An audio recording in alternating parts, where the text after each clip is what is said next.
Hello everyone, welcome to science and mathematics world. I am Kaushalen Kare और आज की इस वीडियो में हम देखेंगे आप ही की टेक्स्ट बुक के इन टेक्स्ट क्वेश्चंस को जो कि पेज नंबर 49 पे हैं। तो चलिए शुरू करते हैं। इसमें हमें इलेक्ट्रॉन डॉट स्ट्रक्चर दिखाने हैं सोडियम के, ऑक्सीजन के और मैग्नीशियम के। और जैसा कि हमें पता होता है कि इलेक्ट्रॉन डॉट स्ट्रक्चर्स मीन्स होता है कि उसमें जितने भी इलेक्ट्रॉन हैं, उस एलिमेंट में जितने भी इलेक्ट्रॉन है उसको हम किस तरह से अरेंज करेंगे, इसको बोलते हैं हम इलेक्ट्रॉन डॉट स्ट्रक्चर। अब हम देख लेते हैं यहाँ पे कि जो सोडियम है उसका एटॉमिक नंबर होता है 11 और उसके प्रोटॉन्स होते हैं वो भी 11 होते हैं, इलेक्ट्रॉन होंगे वो भी 11 होंगे। और हम जब इसे 2n² के हिसाब से इसे अरेंज करेंगे तो पहले 2n² जो फॉर्मूला था उसे आपका नील बोर ने दिया था और उसी के हिसाब से हम इसमें इलेक्ट्रॉन को अरेंज करते हैं किसी भी ऑर्बिट में। तो पहले ऑर्बिट में इसमें 2 इलेक्ट्रॉन्स होते हैं, दूसरे इलेक्ट्रॉन में आपके 8 इलेक्ट्रॉन्स होते हैं और तीसरे ऑर्बिट में आपके 18 इलेक्ट्रॉन्स होते हैं। यदि इनकी संख्या कम ज़्यादा होती है तो उसे हम उस हिसाब से भर देते हैं कि पहले में 2 भर देते हैं, दूसरे में 8 भरने की कोशिश करते हैं, नहीं होते तो भी उसमें जितने रहते हैं बचे रहते हैं तो उतने भर देते हैं।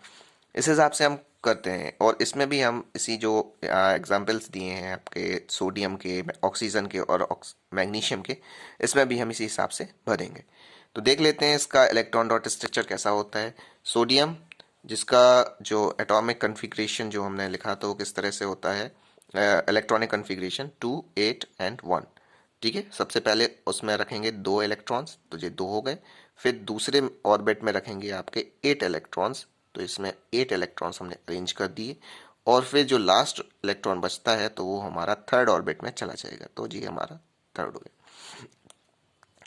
अब हम चलते हैं दूसरे इलेक्ट्रॉन डॉट स्ट्रक्चर की तरफ, जो कि है हमारा ऑक्सीजन का इलेक्ट्रॉन डॉट स्ट्रक्चर। ऑक्सीजन का एटॉमिक नंबर जो होता है वो होता है आपका 8। अब 8 को हम कैसे अरेंज करेंगे, सबसे पहले आते हैं 2 इलेक्ट्रॉन्स। ठीक है, तो यहाँ 2 लिखे हैं। फिर उसके बाद आते हैं जितने बचते हैं वो आपके नेक्स्ट में फॉरवर्ड हो जाएंगे, तो बचे 6, तो 6 हो गए।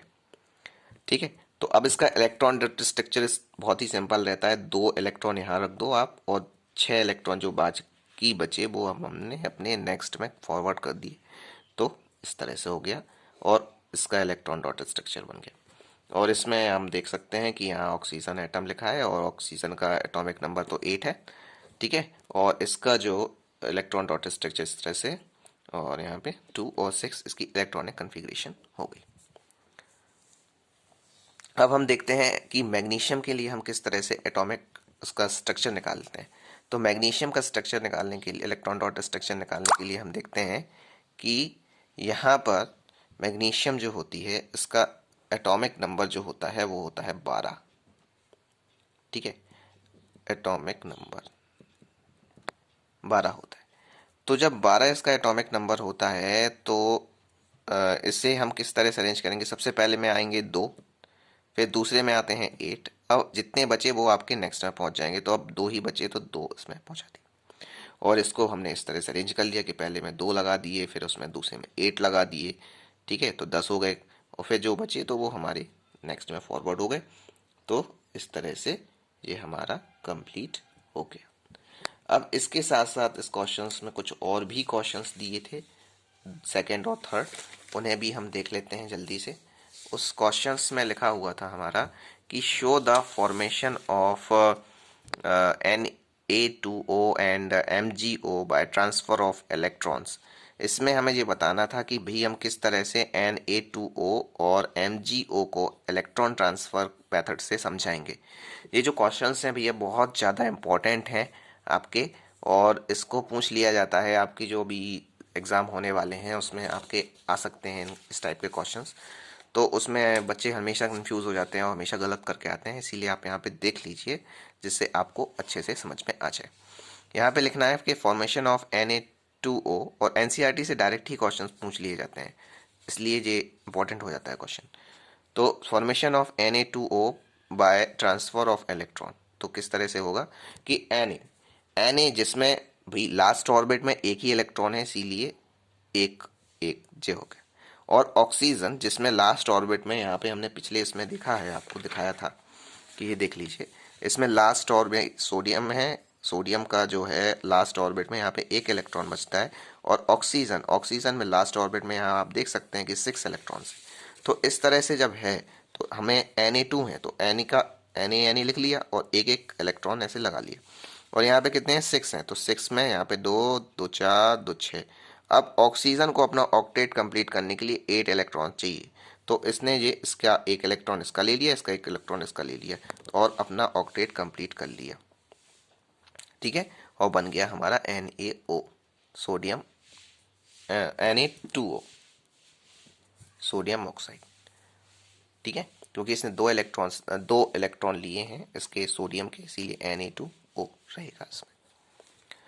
तो अब देखते हैं कि हम मैग्नीशियम ऑक्साइड की फॉर्मेशन किस तरह से करते हैं by transfer of electron method से।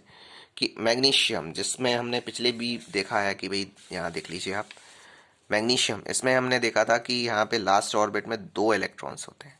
ठीक है, अब ऑक्सीजन को तो भी 2 ही इलेक्ट्रॉन और चाहिए अपना ऑक्टेट कंप्लीट करने के लिए, तो Mg में के पास 2 इलेक्ट्रॉन्स हैं तो उसने वो ले लिए और बन गया MgO। ठीक है, तो इसमें हमने कुछ 2, या जैसे पिछले वाले में हमने 2 लगाया था तो उसमें नहीं लगाया क्योंकि इसमें 2 इलेक्ट्रॉन पहले से मौजूद थे, तो इसने वो ले लिए थे, तो इस तरह ये बन गया। तो इस तरह से ये हमारा हो गया। अब वो कह रहे हैं कि why are the ions present in their compound. ठीक है, what are the ions present in their compound, की मतलब कह रहे हैं कि अब कितने कितने आयंस जो हैं इसमें प्रेजेंट हैं। तो सबसे पहले देख लेते हैं हम सोडियम में, तो सोडियम में यहाँ पे कितने हैं, तो सोडियम में इसने एक दिया था, तो सोडियम वाल जो है, तो सोडियम में एक इलेक्ट्रॉन रहता है तो इसमें एक आयन हो जाएगा, Na+ रहता है इसमें ये। और फिर है दूसरा जो ऑक्सीजन है, ऑक्सीजन को 2 इलेक्ट्रॉन्स की, जितने इलेक्ट्रॉन्स मतलब देखो क्या होता है कि जितना सोडियम है तो सोडियम ने अपने कितने, सोडियम के पास एक इलेक्ट्रॉन एक्स्ट्रा है, तो एक इलेक्ट्रॉन एक्स्ट्रा है तो वो किसी और को दे देगा, तो जब वो किसी और को देगा तो वो खुद पॉजिटिवली चार्ज हो जाएगा, तो जब कोई दे देता है तो वो पॉजिटिवली चार्ज हो सकता है, हो जाता है, वो धनी हो जाता है, और जो लेता है वो ऋणी हो जाता है, उसके ऊपर ऋण चढ़ जाता है, माने उसके ऊपर कर्जा चढ़ गया तो ऋणी हो गया वो। तो इसीलिए जो दे देता है, जो ले लेता है वो नेगेटिवली चार्ज हो जाता है, और जो देता है वो पॉजिटिवली चार्ज हो जाता है। अब सोडियम ने दिया अपना एक इलेक्ट्रॉन एक्स्ट्रा था उसके पास, तो इसलिए वो पॉजिटिवली चार्ज हो गया, तो इसके पास प्लस चार्ज का रहता है। ठीक है, और ऑक्सीजन 2 इलेक्ट्रॉन लेता है, हमेशा लेता है, इसीलिए ऑक्सीजन के ऊपर 2- का चार्ज रहता है। अब यहाँ पे हमने देखा कि मैग्नीशियम ने भी अपने 2 इलेक्ट्रॉन्स दिए ना, तो एक्स्ट्रा थे उसके पास 2, तो इसीलिए वो हमेशा दे देता है, तो इसीलिए इसका ये आपका मैग्नीशियम को ने देने वाला रहता है, इसीलिए इसका 2+ इलेक्ट्रॉन होते हैं। तो ये था हमारा पहला क्वेश्चन। आई होप आपको समझ में आ गया होगा, और इसके आगे के क्वेश्चंस देखने के लिए प्लीज़ हमारे वीडियो को सब्सक्राइब कर लें, मतलब हमारे चैनल को सब्सक्राइब कर लें, और हमें कमेंट करके बताएं कि आपको कैसा लगा, और इसे अपने दोस्तों के साथ भी शेयर करें, और हमें ये भी कमेंट करके बताएं कि आप और क्या देखना चाहते हैं। मिलते हैं अगले वीडियो में। गुड बाय, जय श्री राम।